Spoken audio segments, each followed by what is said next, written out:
आज बिल्कुल पंजाब भर के तमाम जो तालीमी बोर्ड हैं उनकी जानिब से मैट्रिक के सालाना जो नताइज हैं उनका ऐलान कर दिया गया है। मुल्तान बोर्ड की जानिब से भी जो है वो नताइज आ चुके हैं, जिसमें लड़कियां हैं वो लड़कों पर सबकत ले गई हैं। मुल्तान की तालबा आयशा ने 1100 में से 1092 नंबर लेकर पूरे बोर्ड में टॉप किया है। आयशा हमारे साथ मौजूद हैं, इनसे हम जानते हैं।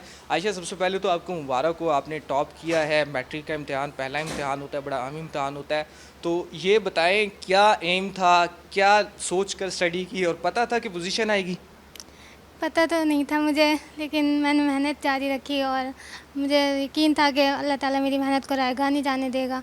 इसलिए यही सोच कर मैंने मेहनत की और अल्लाह ताला ने, हालांकि मुझे बिल्कुल उम्मीद नहीं थी, लेकिन अल्लाह ताला ने मुझे इतनी बड़ी कामयाबी से नवाजा है। आयशा के वालिद हमारे साथ मौजूद हैं, जो एक स्कूल टीचर है।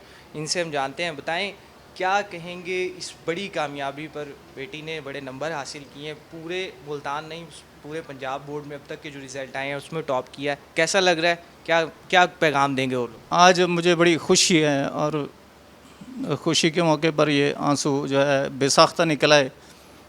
Thank you very much. वो जो कंसेप्ट था मार से बच्चे पढ़ा करते हैं, वो कंसेप्ट भी चेंज हो चुका है। प्यार से अगर बच्चों को पढ़ाया जाए, मोहब्बत से पढ़ाया जाए और उन्हें मोटिवेट किया जाए, तो आयशा की तरह के जो तलबा व तालबात हैं वो सामने आते हैं, जो मुल्तान समेत पंजाब भर के बोर्ड में टॉप करके अपने वालिदैन का नाम भी इन्होंने फ़ख्र से बुलंद कर दिया और इसके साथ साथ अपने इदारे का नाम भी। जी।